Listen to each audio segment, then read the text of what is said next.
You're listening to the Cyberwire Network, powered by N2K.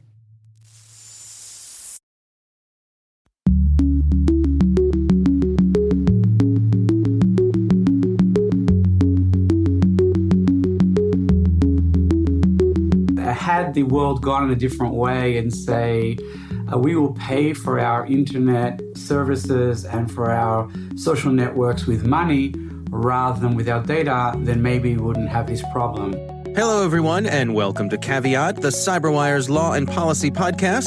I'm Dave Bittner, and joining me is my co-host, Ben Yellen from the University of Maryland Center for Health and Homeland Security. Hello, Ben. Hi, Dave. On this week's show, I've got a fascinating application of anonymized data which shows travel patterns during the coronavirus pandemic. Ben's story is all about surveillance and the temptation to increase surveillance when we're in a situation like this. And later in the show, my conversation with Professor Yehuda Lindell, CEO and co-founder of Unbound Tech. We're going to be talking about government requests for data. What does that mean for your organization? While this show covers legal topics and Ben is a lawyer, the views expressed do not constitute legal advice. For official legal advice on any of the topics we cover, please contact your attorney. We'll be back after a word from our sponsors.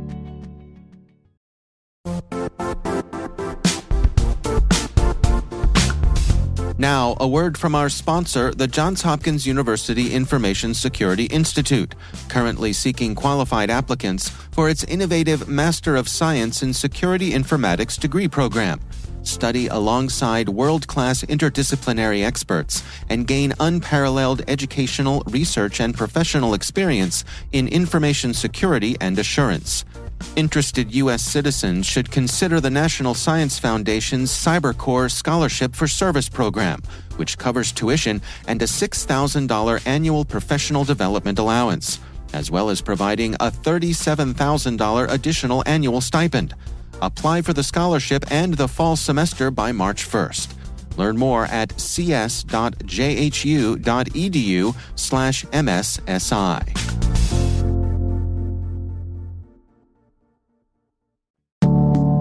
And we are back. Ben, why don't you start things off for us this week? What do you have for us? So my article comes from the publication The Week, and it's an article entitled The Temptation of Coronavirus Surveillance by Navneet Alang. Obviously, all of us have coronavirus on the mind. Many of us are isolated and quarantined in our homes unless we're essential workers. There's a lot to worry about, not just the illness itself, but the economic effects. But one of the sort of tertiary areas of concern, as identified in this article, is the surveillance, the digital surveillance we are introducing during this epidemic, and whether that surveillance will persist after the emergency is over. We've seen articles talking about broad phone metadata surveillance tracking people's movements. I know we're going to get to one such story later in this podcast, but there have been a lot of other digital surveillance methods that have been used both in this country and around the world. China, of course, which is not a democracy, has been using an application for people who want to go out in public as their coronavirus epidemic abates a little bit. And people have to self-identify with a color on their application, red, yellow, or green, whether they've been infected, immune, or ready to go back into the workforce. Other democracies like South Korea are using location tracking to do what's called contact tracing, figure out for the people who are positive, who did those individuals interact with during the incubation period. A lot of privacy advocates, of which, of course, there are many, are saying that this is an acceptable use of mass surveillance. Even people who are extremely skeptical of mass surveillance. I saw Glenn Greenwald of Intercept fame, who is probably the internet's foremost opponent of electronic surveillance. I saw him on social media saying, look, in these times, even I am not against unusual surveillance measures to help us fight this pandemic. And when he says it, it certainly carries a lot of weight. Is that old, there are no atheists in foxholes joke? Yeah, I think that's kind of where we are now. There are no civil libertarians during a pandemic. Right. Of course, there were no civil libertarians in the 10 days following the September 11th attacks. We put into place a national security apparatus and a surveillance state that persists to this day. And that emergency, it's never really over because we can't conclusively win a war on terrorism, but the acute threat has been over for a while. So the threat here is that we can introduce these tools. Companies and the government can get used to using them, and then once the emergency abates, they will still be in circulation. We will have just sort of accepted them. Right. So it's sort of the conundrum of having these measures introduced when they are necessary, like during the pandemic right now, while we are quarantined and isolated and wanting to get back to normal life, versus the threat of these surveillance techniques persisting into the future. Now, is it possible that these measures, when they're put in effect, they could automatically time out, they could automatically sunset? Is that something that's done from time to time? It is. Sunsetting, though, is not a panacea, and I take that guidance from our experience with the September 11th attacks. The Patriot Act was set up as a piece of legislation that was due to sunset. I think the first sunset date was 2006. It has been reauthorized countless times since then, including most recently certain provisions of the Patriot Act, I think were at least reauthorized by the Senate as of 2 weeks ago, and the House is expected to follow suit. So even if you introduce a sunset provision, the fear is that the government will get used to using these tools, and the general public will see that these tools have been effective in performing their intended goal, which was to slow the spread of this disease. And these reauthorizations will become a matter of course instead of an opportunity for robust debate. I think there's a saying among my more libertarian friends that nothing is as eternal as a new government program. Once it's introduced, it is very hard to take it away. And I think that applies here. Do you suppose that we're going to see a bit of a comparative experiment here to see the nations like China who have the ability to, because of their form of government, to be able to say this is what's going to be done and you're going to do it, versus what we do, where we have a lot more give and take and debate and checks and balances on things like our freedoms, our privacy, and so on. It'll be interesting to see how that affects the outcomes and how that affects the conversation going on. If a country like China does much better and fewer people die, can you imagine people saying, maybe in times like this whole freedom thing, right? Yeah, right, doesn't exactly. sound so bad. Yeah. So a couple things on that. I would say it's more appropriate and useful for us to compare the data to other democracies or other republics across the world, largely because we don't want to be authoritarian. We have political values that we want to keep intact after this emergency ends. But also on a more practical level, I think all of us would agree that the data and information coming from China is probably less than trustworthy. I think the original death toll in Wuhan, where the virus originated, was listed as something like 2,000, and new data has come out to show that figure has been called into question. So, it would be more difficult for us to actually evaluate whether their surveillance practices were successful. Something like South Korea, which is a democracy, that's potentially a model for us, and we may be able to look at countries like that and see, whether these types of surveillance measures actually worked. Germany is another one. They have a pretty high rate of cases, but a relatively low rate of fatalities. And basically, they've done that through testing and tracing. And I'm sure some of that has involved some of these surveillance tactics. So I think it is useful for comparison. One other thing I wanted to note, I looked at some public opinion polling. I think it was from the Harris organization. Overwhelming majorities of Americans are in favor of temporary surveillance practices during these types of emergencies, this emergency in particular. So I think over 70% of people are okay with cell phone tracking for the purpose of tracing contacts. Those are overwhelming numbers. So it's just interesting to see where the public is on this. I think the public, like even some civil liberties advocates, are willing to, at least temporarily, do away with these principles if it helps fight this global pandemic. Yeah, and I suppose, as with all of these things, it's important to have folks out there being vigilant for when the emergency passes, to be out there shouting from the rooftops, hey, everybody, time to claw these things back. Yeah, oftentimes we're just so happy that the emergency has ended. We all go back to work and we don't necessarily realize that there are certain laws and policies still in place that can be used for more nefarious purposes. One thing this article mentioned is that a lot of the surveillance tools we use for the war on terrorism were used in the United States against First Amendment activities like Black Lives Matter protests. So if we aren't vigilant and we let the emergency end and just sort of accept the new realities of location tracking and other surveillance tools, then I think we're going to regret it. And so I think it is up to all of us to stay vigilant. Yeah. Well, it's an interesting story. My story this week is related to that. This comes from the Daily Dot. It's a story written by Mikhail Thalin. This was actually sent to us by a friend of the show, Elizabeth Wharton. She's at Lawyer Liz on Twitter. She's a former guest on our show, and she brought this one to our attention. Great friend of the pod. Yep. The article is titled, perhaps a bit breathlessly, "Terrifying Cell Phone Heat Map Shows Just How Much People Are Still Traveling." And the subtitle is, "Want to know where all those Florida spring breakers are now?" This is fascinating to me. There's as part of this article, I guess this article was sort of triggered by a video that was using a combination of data tools. There's one tool that does the data collection, one of the many companies who collects location data off of cell phones, as you and I have talked about many times here. But there's another tool. You can load that data in to one of the many tools that visualizes that data. In this case, it's a tool called Tectonics.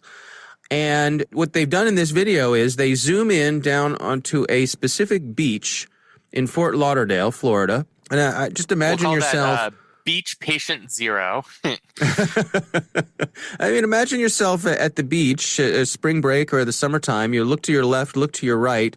As far as the eye can see, you've got a limited sight line there. That's basically what they do here. Is they're able to go in and lasso a group of location data points on this beach, and then go forward in time and watch as these data points distribute themselves around the country.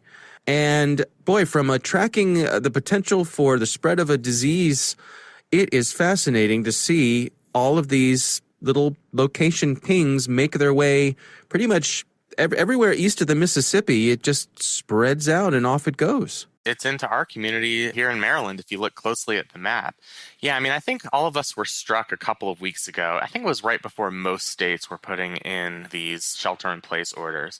But Florida was behind the ball, and their public beaches remained open during the beginning part of this COVID-19 emergency.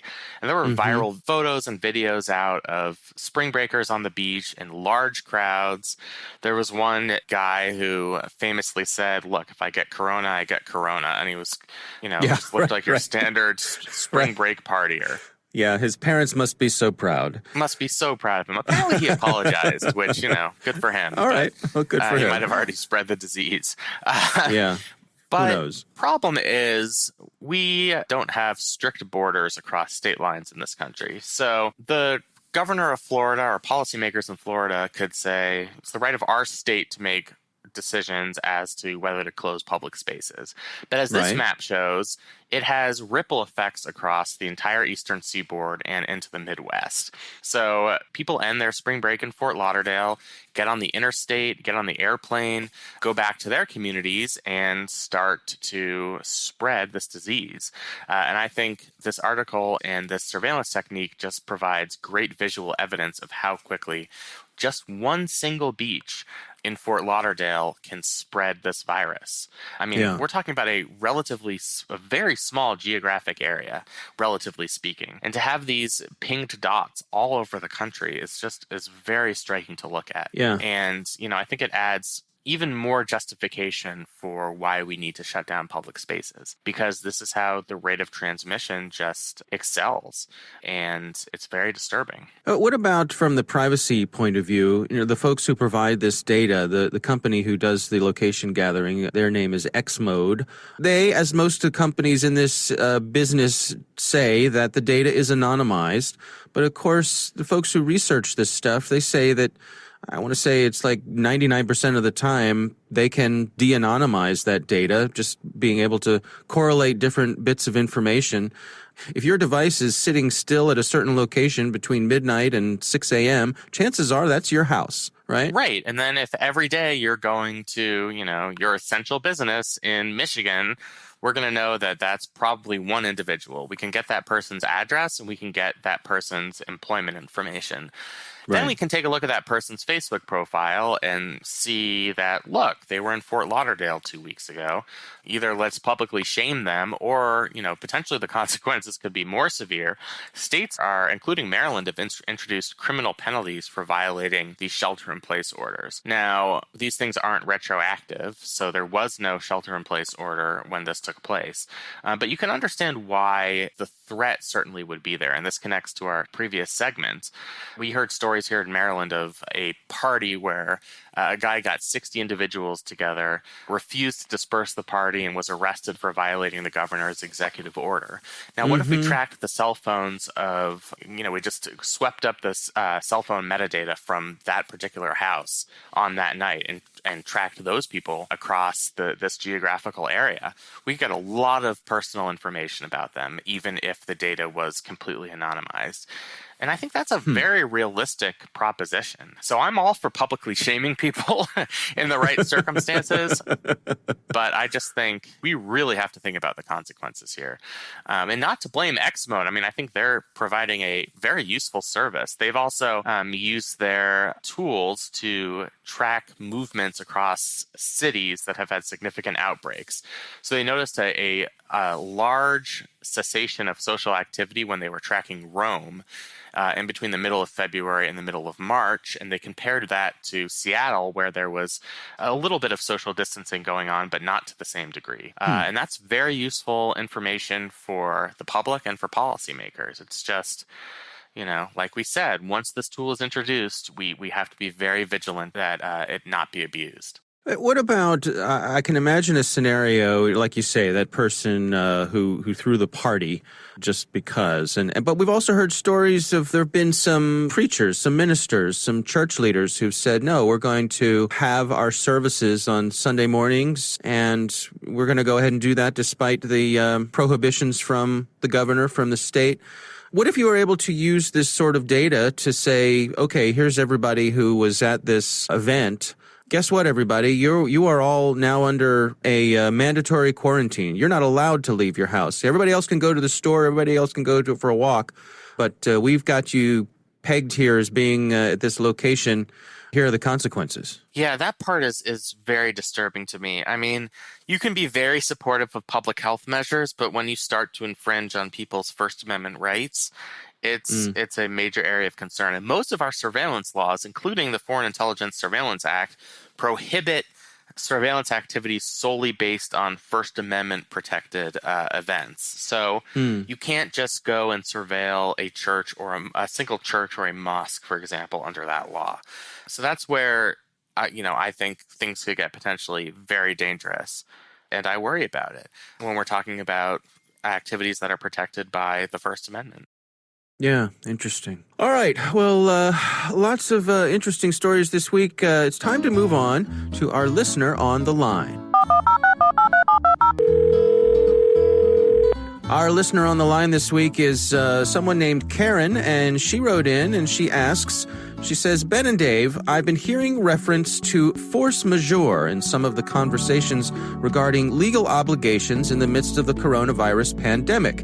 Could you explain what this means? That's a good question. It's a fantastic question. This is, of course, a Latin term, as many legal terms are. It means superior force, and it is a concept in contract law.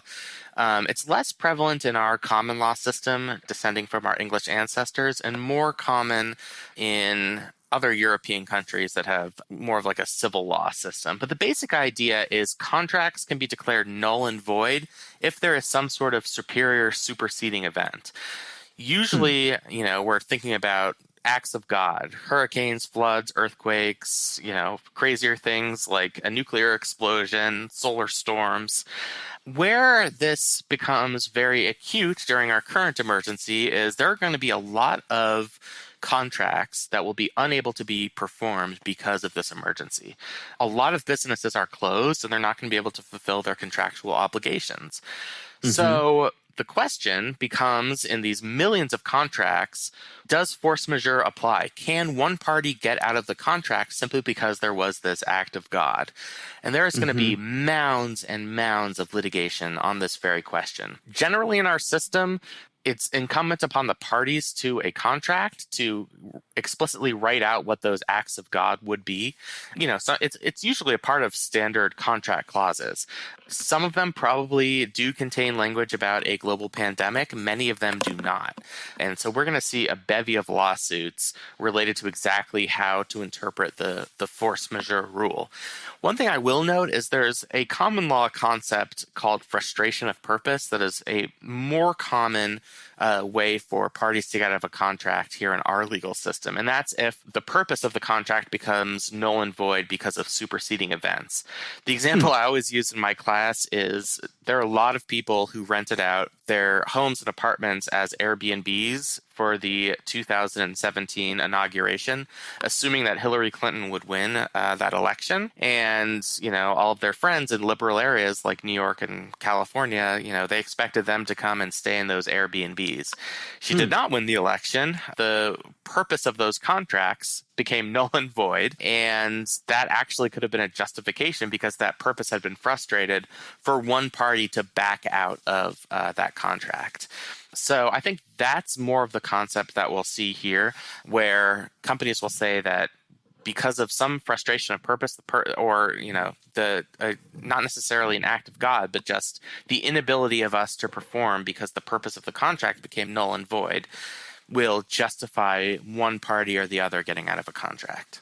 Will this come down to individual per contract negotiations? I guess what I'm getting at is, will there be some declaration that because this was officially declared a national emergency, does that take some of the ambiguity out of it as to whether or not force majeure, for example, can be invoked? I really don't think it does, just because the way our legal system works, it is court by court, case by case.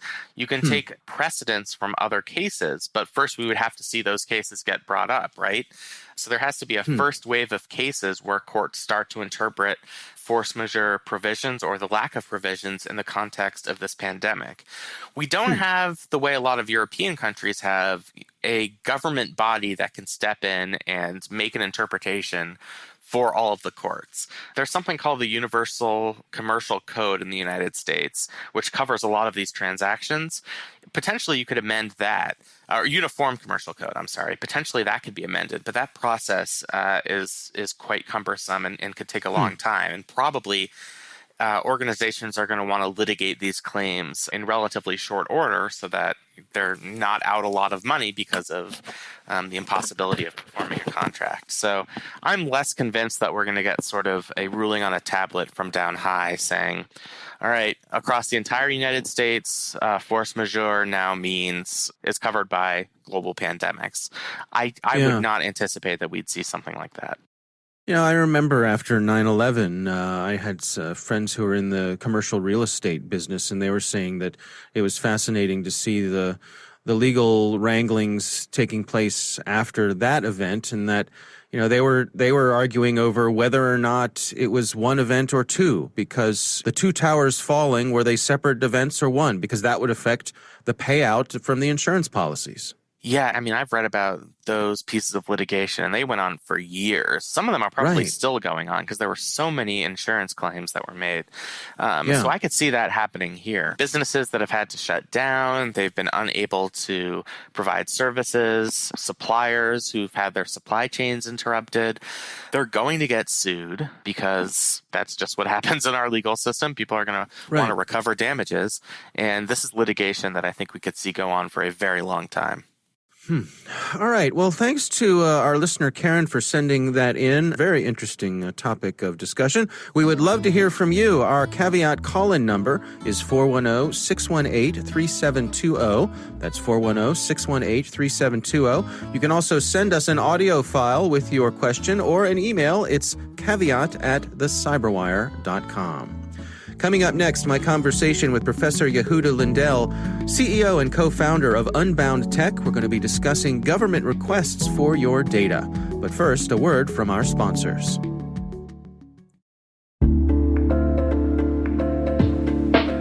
And now, a word from our sponsor, SpyCloud, the cybercrime analytics leader. SpyCloud disrupts cybercrime by telling you what criminals know about your business and your customers, so you can take action to prevent ransomware, session hijacking, account takeover, and online fraud. SpyCloud constantly recaptures and analyzes new data from the criminal underground, including credentials, session cookies, and PII siphoned from malware-infected devices. With knowledge of the specific exposed data criminals have in hand from InfoStealer malware on managed and unmanaged devices, security teams can respond with a more efficient and effective process called post-infection remediation that fits seamlessly into existing incident response frameworks. Get SpyCloud's post-infection remediation guide outlining the 7 steps for preventing a malware infection from becoming a full-blown ransomware incident. Visit spycloud.com/cyberwire. That's spycloud.com/cyberwire. And we thank SpyCloud for sponsoring our show.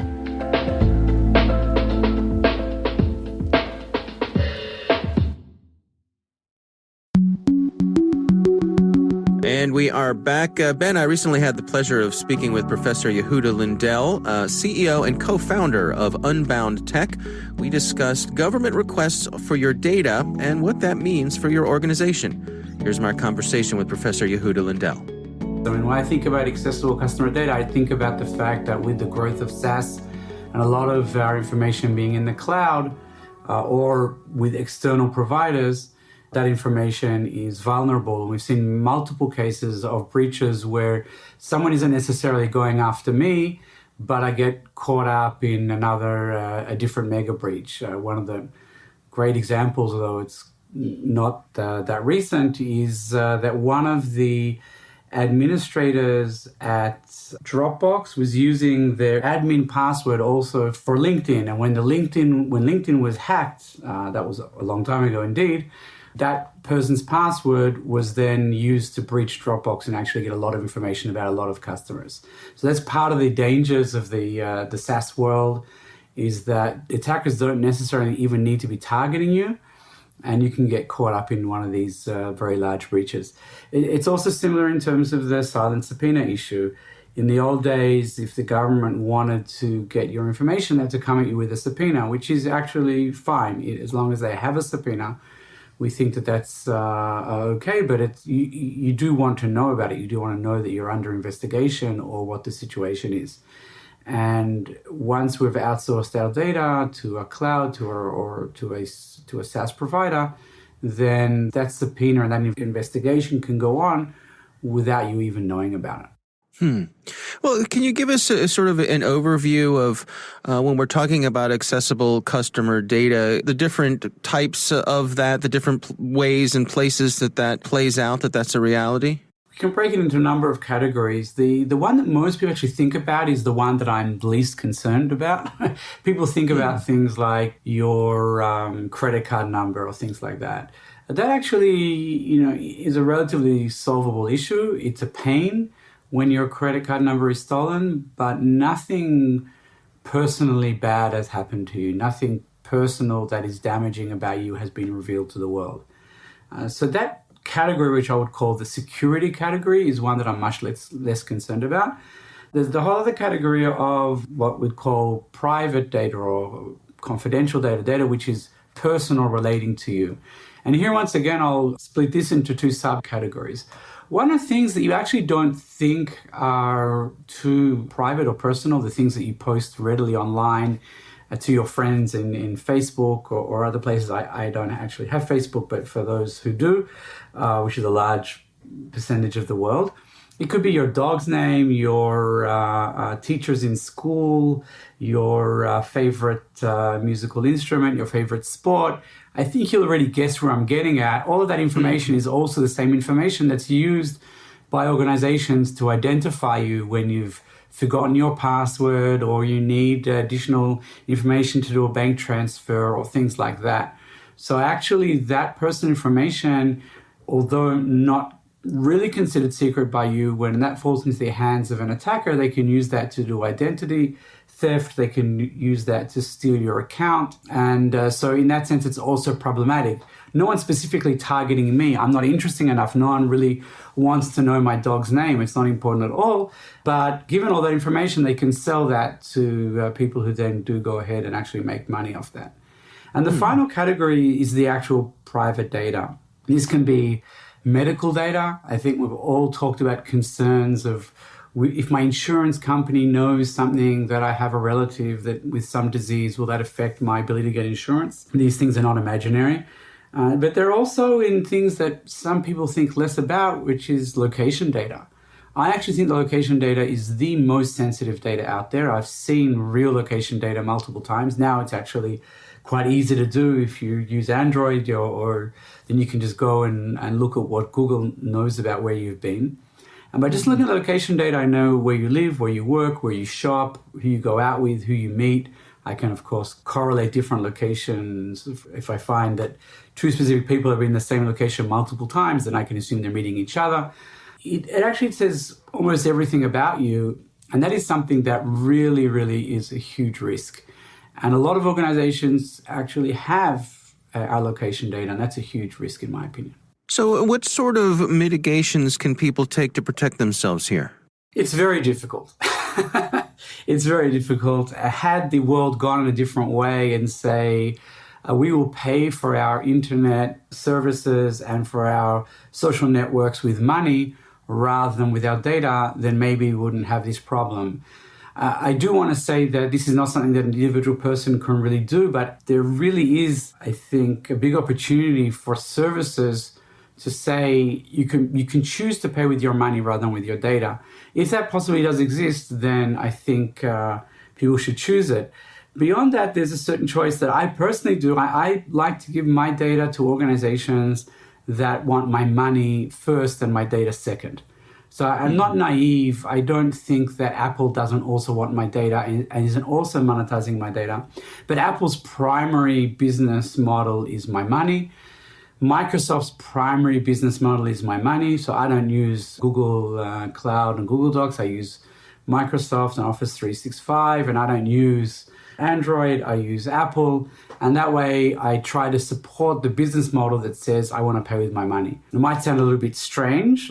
I want to give away my money, but it's actually not that much money. And I think that this is where I want the world to go. Beyond that, what I think that everybody can do in the short term and the immediate term is to have a separation of powers. So for example, I don't need to connect my Waze to my actual identity, and therefore I don't. If I'm using Gmail, then I don't use Gmail, but if I do log into a Gmail account because I need to access something else, then I'll make sure to log out of that straight away. If I always leave my Gmail open, then I would suggest having one browser where I'm using my Gmail, let's make it Chrome, and then use another browser, say Safari, for everything else. And that way I'm not giving access to Google to all of my tabs and everything that I'm doing online, and connecting that to my Gmail account and furthermore to my real world persona via my cell phone and other things. So if it's possible to sort of separate things out, and then that's number one. Number two is every time you allow an app on your phone to track your location, or every time you give permission for to access your microphone or your camera and other things, you have to understand that there is a risk involved. So do I need the weather app to always know where I am, or only when I'm using the app? In my opinion, it's only when I'm using the app. And therefore, I don't give permission to my weather app to access my location always. So just think about, before we actually allow or give these permissions, let's think about, is it actually needed? Do I have to wait 3 seconds for my weather app to work out where I am when I open it? Yes. I think I can live with waiting those 3 seconds. It's okay.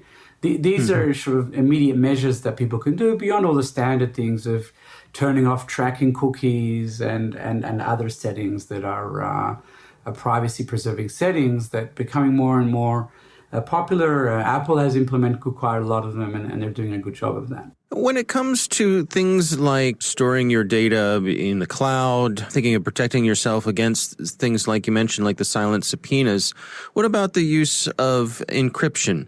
How much protection does that provide? So encryption is basic. You always have to do it. And the amount of protection it provides depending on what you're doing. And I'll give you a couple of examples. If I'm using iCloud backup, then or another service like that, then the strong cryptographic key is actually held in the cloud because they want to ensure that my data can never get lost. And therefore, the strength is really based on the strength of a password. And if someone comes with a subpoena, there's a very likely case that they'll be able to get to my data.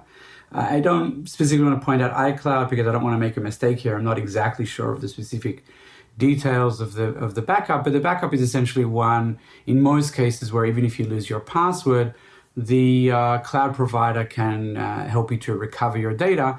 If that is the case, then they can do that without you. So if you lose your password and you're not losing your data, then you know that actually you're in trouble, which is not the case, by the way, on my Mac. On my Mac, when I encrypt my disk, I get a very clear message saying, if you lose your password, it's your problem. And that's a good thing. That's a sign that actually it's well protected. There are other things like WhatsApp. So WhatsApp actually has end-to-end encryption, which means that every time I start exchanging and talking to someone, a pair of keys is generated that are local on both devices. And that means that there is no way of going to WhatsApp servers and getting all of my data, unless I say that I want to back it up, like in iCloud. So actually, I don't back up my WhatsApp in iCloud because I want to have that protection of end-to-end encryption. So if it's end-to-end encrypted, it's very, very secure. They would actually have to come directly to you, which is what we think the situation should be. I don't know many people who are against truly targeted surveillance with a subpoena when the police have a specific reason to think that person A is a danger. We don't want this mass surveillance. That's what we're really against. When you're looking at the cloud, what you really want is, if you're an organization rather than an individual, you want to make sure that you have as much control over your keys as possible. So there is this notion of bring your own key, and I put the key in the cloud. It's very nice, but once you've brought the key and given it to someone else, then you've lost all control. And a rogue administrator can access that key, and this has happened in the past.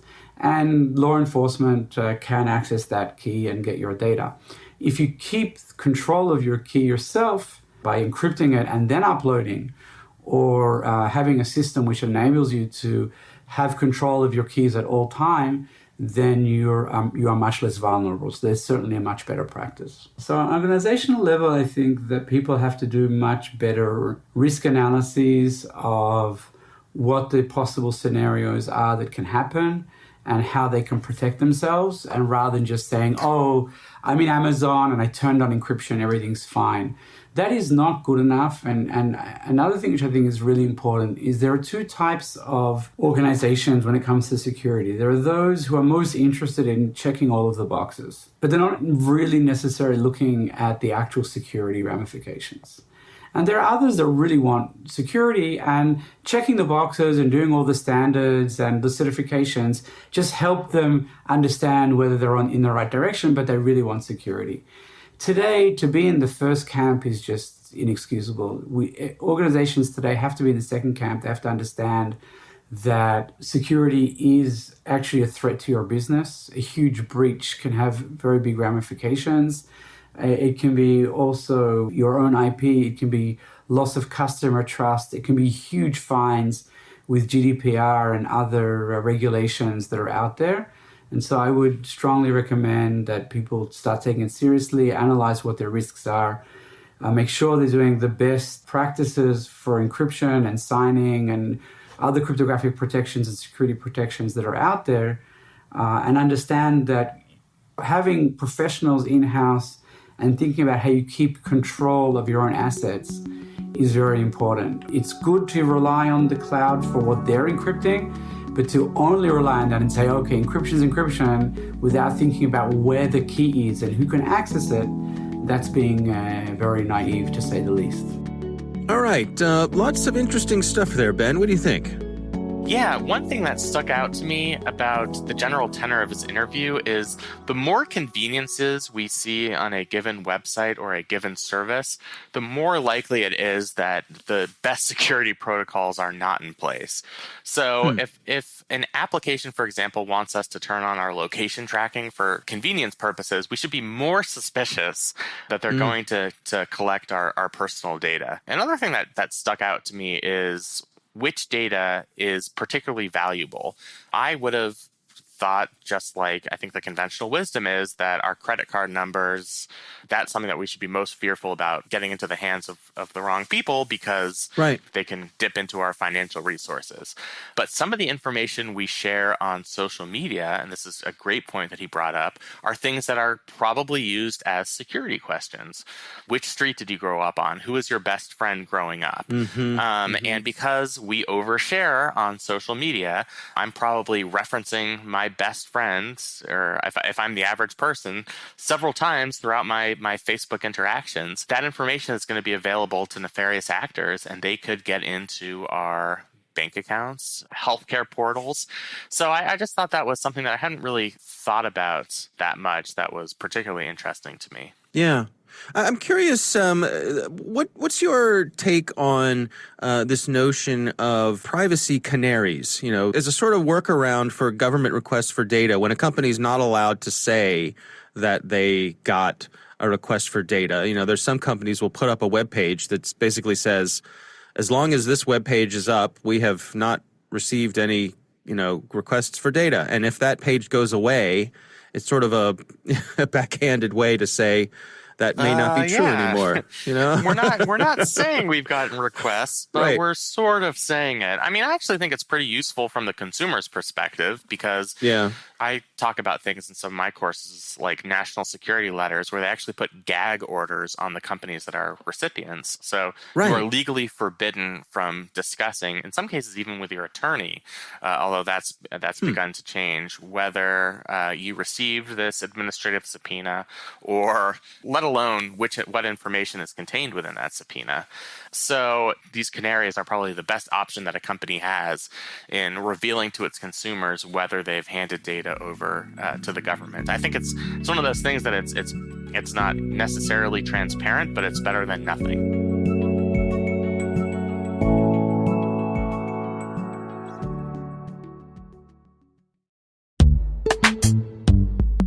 This episode is brought to you by Palo Alto Networks, the leader in cybersecurity. As AI-driven attacks increase, organizations can't afford to have network security that's stuck in the past. Discover how Palo Alto Networks can help you predict what's coming and proactively secure against it with a zero-trust, AI-powered network security platform built to secure whatever, whenever, wherever. To learn more, visit paloaltonetworks.com/network security platform.